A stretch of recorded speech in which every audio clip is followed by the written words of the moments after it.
to have Marshal Eddie Conway with us. He's the former Minister of Defense of the Baltimore Black Panther Party. In March, he was finally released after spending 41 years in prison for a crime he did not commit. And during those years, he organized in prison, founding the Maryland chapter of the United Prisoners Labor Union and the ACLU's Prison Committee to correct prison conditions. He's now a producer at the Real News.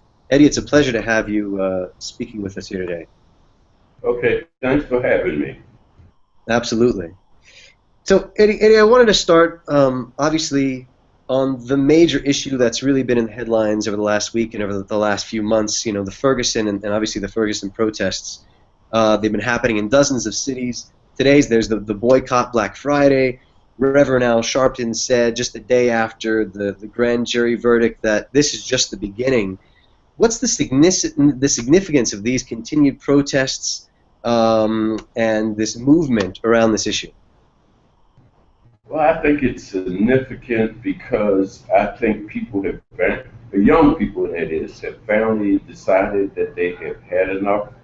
Uh, uh, People in the black community have been killed for the last several hundred years, whether it was lynching or whether it was a slave revolt or whether it was police control of the communities or whether it was just white supremacy or racist violence.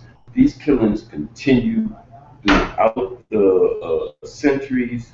I think in the Black Panther Party was formed because of the amount of violence directed by the police force to the black community, the conditions in the black community, and so on had become intolerable, and so an organization sprung up to address that. After that organization was destroyed, there was a period of calm, and at least two generations have came into being since then. I think this latest generation is now tired of what they see and have decided to address it. Initially, I think they were addressing it with violence, and then after the initial reaction, they have decided to organize. And I think this term is significant in a sense that they're sitting down, they're talking, planning strategy, they are making a determination, they are making contacts and networking with other young people across the nation. Of course, there are older people also helping and supporting, but pretty much if there's going to be any kind of change around the conditions in our communities and in the way in which we are treated, it's going to be up to the young people to engage and involve themselves and to organize for change. Excellent. What lessons can folks learn from the Black Panther Party, which was so important in the 1970s, late 60s? Well, I think the main lesson that can be learned from the Black Panther Party is that we have the ability to organize our resources within our community. We have the ability to take care of the needs that we have. One of the things that we saw early on was that a tremendous amount of young black children were going to school hungry. So we looked at that and decided that the best thing to do was to create breakfast programs so that they could come into places where we were and eat breakfast before they went to school. We figured out how to do the logistics of getting the resources and how to do the logistics of getting them from their houses, breakfast sites, and then to school. We also realized that there was no health care in the black community, so we created a health clinic. We at the neighborhood, and we organized for community police department. And the main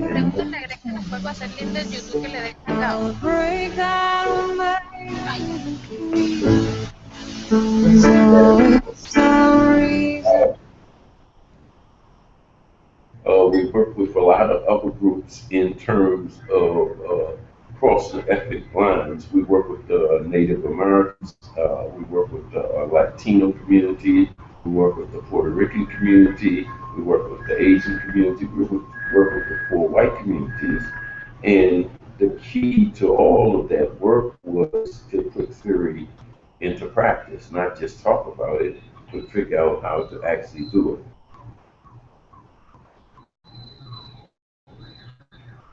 Excellent. There's been one really interesting slogan that has really come out of the Ferguson protests, and that's kind of been on banners, and people have been talking about it a lot, and that's Black Lives Matter. It's really basic, but also really important. And for an international audience that perhaps doesn't know the realities in the United States, why is this such an important slogan? Why is this such an important few words? Well, I guess in a few words, that's probably not going to happen.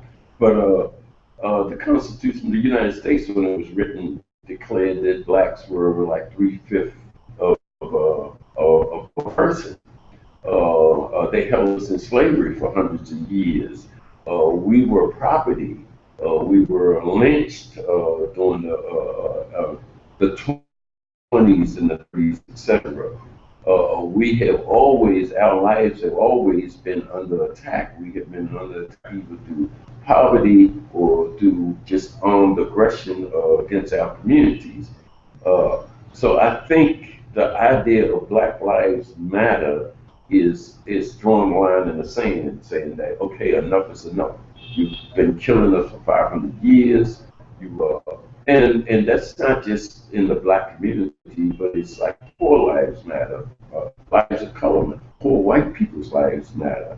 You know, the thing of it is that we have seen more black deaths, and we have seen more attacks against the black community and black youth, and with impunity. I mean, there's been attacks, and there has been no consequences because there's always some justifiable reason in which it happens. And that's not just from like white elements, but it's also from other black elements that's working in the interest of government.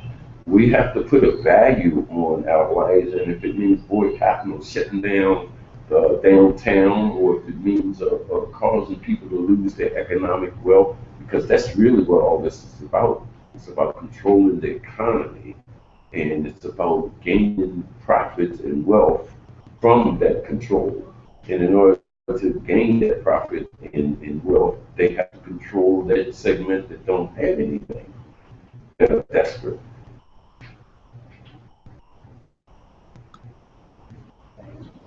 So I would imagine that this Ferguson grand jury decision particularly hits home. I mean, here they didn't decide to indict, which is pretty rare in a grand jury decision like this. And in your case, you were actually in jail for four decades. Can you talk about the justice system in the United States, particularly for African Americans and youth of color? You know, and I hate to have to keep using like historical references, but the Dred Scott decision back in the 1850s say that black people had no rights in which white people had to respect. And that was about returning a slave that had ran away back to the slave owner.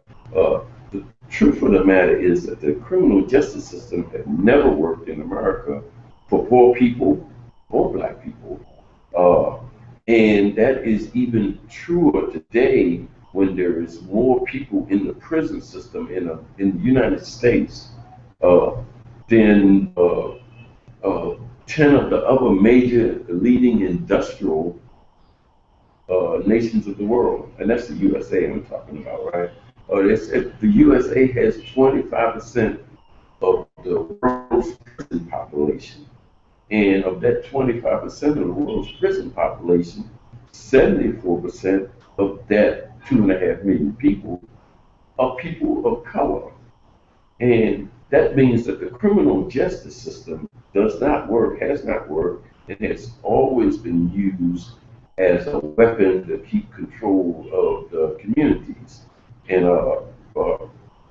not to throw around numbers, but 80% of the people in the criminal justice system are in the criminal justice system for all kinds of petty violations of rules and regulations. those same rules and regulations are being violated all the time by other communities, and they don't go to jail.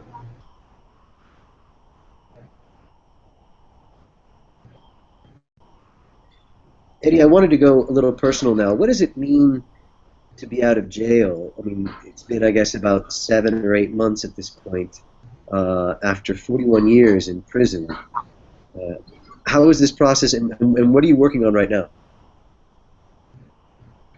Well, I work for the Real News. I'm a TV producer, but I work in the community with the American Friends Service Committee, and I work with a coalition of friends, and we try to help build libraries in high schools. We try to organize in the impoverished communities. Uh, we try to, we're building food farm areas.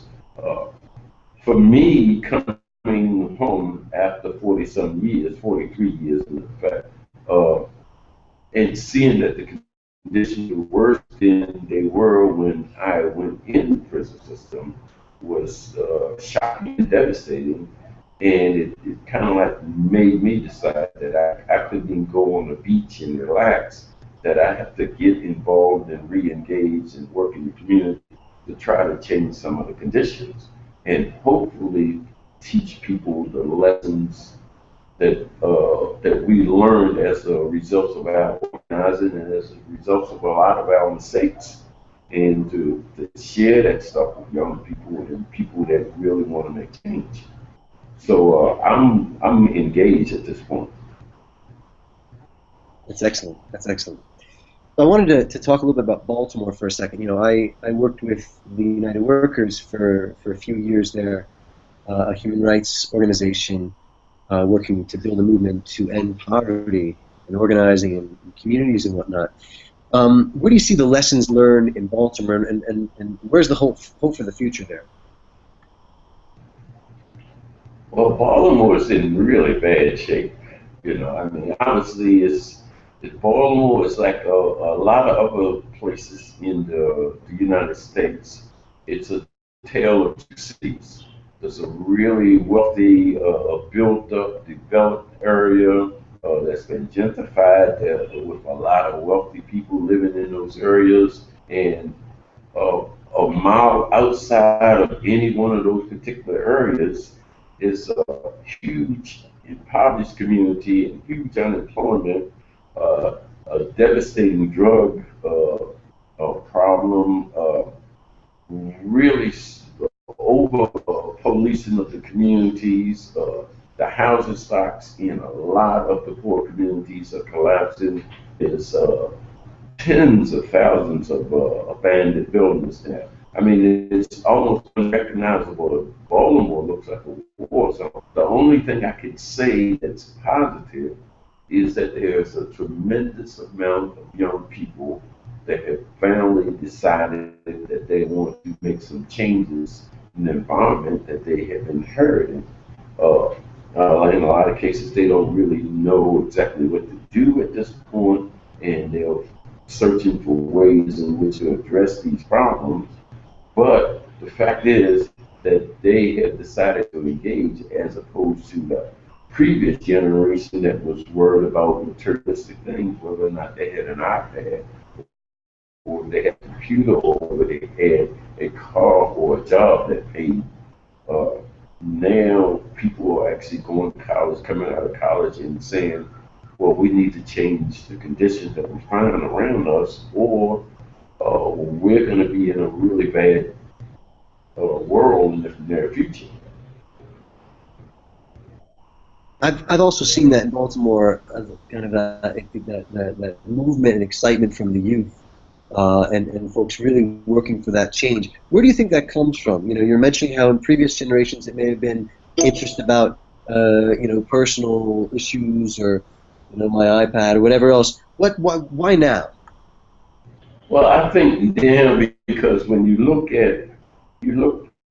historically at a nation or any people, what you'll find is that when people reach a certain point of desperation, and somewhere along the line they get hope, and they think that changes can be made and that things can be improved.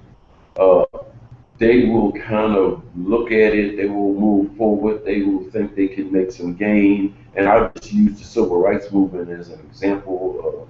The desegregate the buses, the houses, the restaurants, etc. People saw that as significant gains, and they seen hope in a better future for America.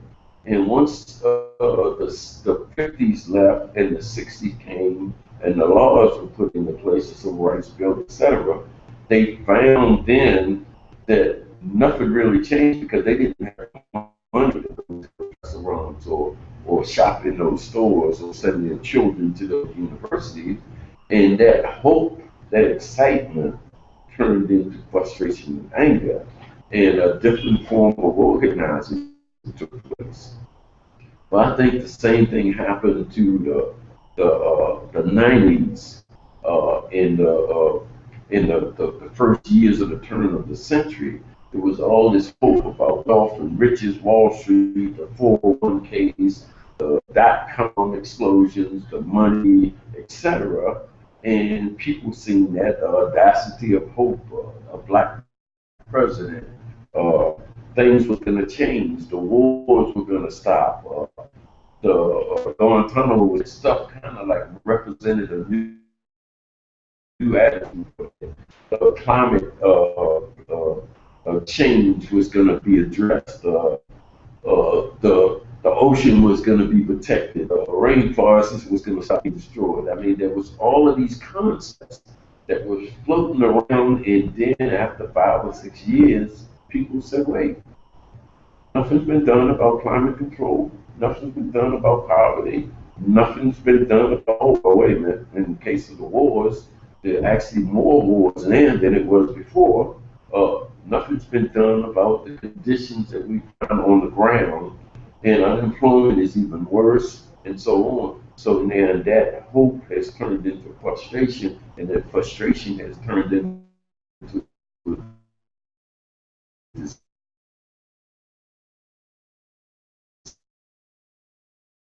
desire. We at that point we were so far. So we need that kind of arrangement. They haven't quite figured out what kind of arrangement and what the real problem is, but it's going to happen. Absolutely. Eddie, do you have anything else to add that's important? Where do you see things headed? You're going forward. Well, I think people will continue on, and I would kind of suggest that young people understand that this is not a media uh, revolution. This is not a place in which they can go on Facebook and talk and post and encourage all kinds of activities and sit at home and laugh and joke and party. Uh, you have to get down in the community. You have to work with people in the community. You have to start turning the conditions around in the community, because the fact is automation and cybernation is here to stay. uh, there's going to be less and less workers, more and more robots, and more computers in your future, and there's going to be less jobs. In somebody was saying the other day that, well, you can go to university and get a doctor's degree, but when you come out, you're two, three, $400,000 in debt for the next 10 years of your life. So even then, you're kind of like in economic slavery. You know, there's $1 trillion worth of student debt in the United States of America now, and that's going to get worse.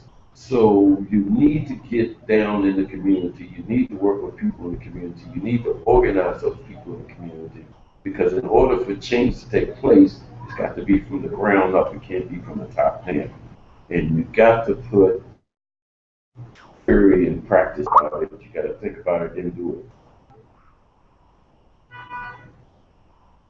Excellent, Eddie. Thank you so much for joining us. Do you have anything else to No, I'm done. add? All right.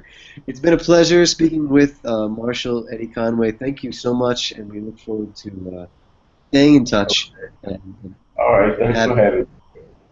Okay, take care. Bye now. all right.